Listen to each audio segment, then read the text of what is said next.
আসসালামু আলাইকুম, কেমন আছো তোমরা সবাই? নতুন একটি ব্লগে তোমাদের সবাইকে স্বাগত জানাই। কাছে দূরে যে যেখান থেকে আমার ভিডিওটি দেখছো, আশা করি তোমরা অনেক ভালো আছো। আলহামদুলিল্লাহ, আমরাও অনেক ভালো আছি। ভিডিও শুরু করছি কয়েকটি টিপস দিয়ে। আমরা তো অনেক সময় শ্যাম্পু কন্ডিশনার কিনে থাকি, এরকম করে বাড়িতে খুব সহজে যদি বানিয়ে ফেলতে পারি তাহলে কেনার আর দরকার নেই। তো ভাতের ফ্যানটা এরকম একটা বাটিতে নিয়ে এর মধ্যে এখন শ্যাম্পু দিয়ে দিলে আমাদের কন্ডিশনার তৈরি হয়ে যাবে। আর বিশ্বাস করো, আমি এটা ইউজ করে থাকি, চুল খুব সিল্কি হয়। আমি এটা প্রায় মাঝে মাঝে ইউজ করে থাকি।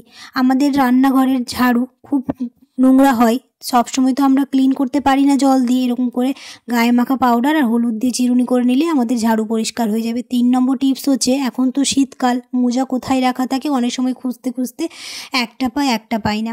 তো হাতের কাছে খুব সহজে আমরা এরকম করে রাখতে পারবো ফেলে দেওয়া মোবাইলের কভারের মধ্যে।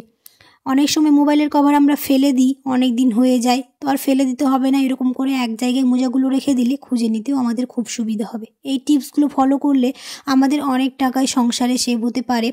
আমরা মেয়েরা সবসময় চাই যে কিছু টাকা সেভ করে তাহলে সংসারের অন্য কোনো কাজে লাগাতে পারবো। তো সবসময় আমরা এই দিকটা চেষ্টা করি যে ঘরোয়া কিছু উপকরণ যদি আমরা ব্যবহার করতে পারি তো দিন শেষে অনেক টাকাই সেভ করতে পারি। সব মেয়েরাই চায় আমার মনে হয়।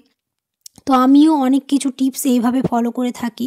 সত্যি কথা বলতে, প্রথম টিপস যেটা আমি তোমাদের বললাম কন্ডিশনারের কথা, আমি মাঝে মাঝে ইউজ করে থাকি আর খুব চুল সিল্কি হয় অ্যান্ড শাইনিং হয়। আমি এটা মাঝে মাঝে সপ্তাহে প্রায় 2 বার ইউজ করে থাকি, মানে যখন শ্যাম্পু করি তখন এই কন্ডিশনারটা ইউজ করে থাকি। তোমরা এটা করতে পারো। আর ঝাড়ু পরিষ্কারটা এটা খুব ইজিলি আমরা করে নিতে পারি, কারণ ঝাড়ু তো সবসময় জল দিয়ে আর পরিষ্কার করা যায় না। এরকম করে খুব সহজেই আমরা যখন ইচ্ছে হবে পরিষ্কার করে নিতে পারবো।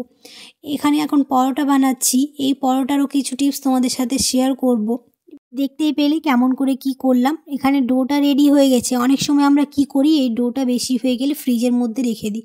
এরকম করে রাখার জন্য অনেকটাই মাঝে মাঝে শক্ত হয়ে যায় বের করে যখন আমরা বানাতে যাই। তাই আমার মনে হয় বানিয়ে এরকম যদি ফ্রিজে একটা এয়ারটাইট বক্সে যদি আমরা বানিয়ে রাখি তো ফ্রোজেন করে আমরা অনেক দিন রাখতে পারবো। যখন ইচ্ছে বের করে ব্রেকফাস্টে হোক বা ডিনারে হোক খুব সহজেই আমরা বানিয়ে নিতে পারবো। তো আমার মনে হয় এরকম করে রাখাটাই বেশি বেটার। তোমরা এই টিপসটা ফলো করতে পারো। এমনি ডো রাখার থেকে যদি আমরা পরোটাটা বানিয়ে ফ্রোজেন করে রাখি তাহলে খুবই ইজিলি কাজে দিবে, আর কাজটাও খুব ইজি হয়ে যাবে। যখন ইচ্ছে হবে আমরা বের করে, হাতে কম সময় থাকলে বের করে সেঁকে নিলে হয়ে যাবে। আমি এটাও করে থাকি, অনেক সময় বেশি করে ডো বানিয়ে অনেকগুলো পরোটা একসাথে করে এরকম এয়ারটাইট বক্সে রেখে দিই, কারণ এখন তো বাজারে অনেক ফ্রোজেন পরোটার প্যাকেট পাওয়া যায়। তো আর কিনে কেন খাবো, বাড়িতে বানিয়ে এরকম করে রেখে দেবো। যখন ইচ্ছা হবে ব্রেকফাস্টে হোক বা ডিনারে হোক বের করে সেঁকে নিলেই হয়ে যাবে আমাদের পরোটা রেডি। তো খুব কাজটাও ইজি হয়ে যায় আমার মনে হয়। সংসারে তো আর একটা দুটো কাজ থাকে না, অনেকগুলোই কাজ থাকে। যদি আমরা ব্রেকফাস্ট বা ডিনারের একটু সময় কিছু আগে যদি কাজে লাগিয়ে দিই তাহলে ওই সময়টাতে আমরা অন্য কোনো কাজ করতে পারবো। তো আমি সবসময় এরকমই চেষ্টা করি, যেদিন করি একটু বেশি বেশি করে রেখে দিই, তাহলে পরের দিনের সকালের কাজটা একটুখানি কম হয়ে যায় বা রাতের কাজটা একটুখানি কম হয়ে যায়। তোমরা অনেকেই আমার ভিডিওগুলো দেখছো, অনেকে কমেন্ট করেছো, আমার খুব ভালো লেগেছে। আজকের ভিডিওতে আমি নাম নিতে পারছি না, পরের ভিডিওতে ইনশাআল্লাহ তাদের নাম নেওয়ার চেষ্টা করব। যারা যারা আমার ভিডিওতে কমেন্ট করেছো তোমরা অবশ্যই আমার পাশে থেকো, আমার কমেন্ট করো, আমার ভিডিওগুলো দেখো, তাহলে আমার খুব ভালো লাগবে। যেহেতু আমি ভিডিও সম্বন্ধে অত কিছু এখনও জানি না, তোমরা অবশ্যই আমাকে বলে দেবে যদি আমার কোনো ভুল থাকে। তো আমার ভুল ত্রুটি হয়ে থাকলে আমাকে ক্ষমা করে দেবে, কমেন্টে আমাকে জানাবে যে কেমন হচ্ছে, তাহলে আরও ভালো ভালো ভিডিও বানানোর চেষ্টা করবো। আর আমি আগেই বলেছি ডেলি ভিডিও দেওয়া হচ্ছে না কাজের চাপের জন্য। চেষ্টা করব তোমরা এরকম ভালোবাসা দিলে 2 দিন পর পর বা 3 দিন পর পর অবশ্যই ভিডিও দেব। আশা করছি আমার ভিডিও দেখে তোমরা অন্ততপক্ষে কিছু হলেও শিখতে পারছো। যদি শিখতে পারো তাহলে অবশ্যই ভিডিওটাতে একটা লাইক করে দিও, আর ফ্রেন্ডস আর ফ্যামিলির সাথে বেশি বেশি করে ভিডিওটা শেয়ার করে আমার পাশে থেকো। আশা করছি আজকের এই টিপসগুলো তোমাদের অনেক কাজে লাগবে। তোমরা এই টিপসটা ফলো করে অনেক টাকাও বাঁচাতে পারবে আর অনেক সময় বাঁচাতে পারবে। তোমরা এই টিপসটা ফলো করে দেখো।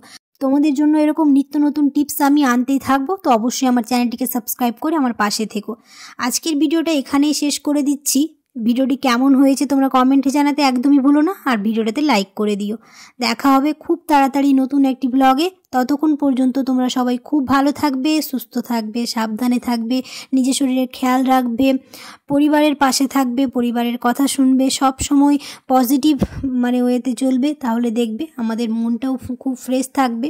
চলো তাহলে আমি এখন ব্রেকফাস্ট করে নিই। আজ এখানে ব্রেকফাস্টে আছে হচ্ছে পরোটা, এখানে ডিম ভাজা, চা। পরোটা দিয়ে চা খেতে আমার খুব ভালো লাগে।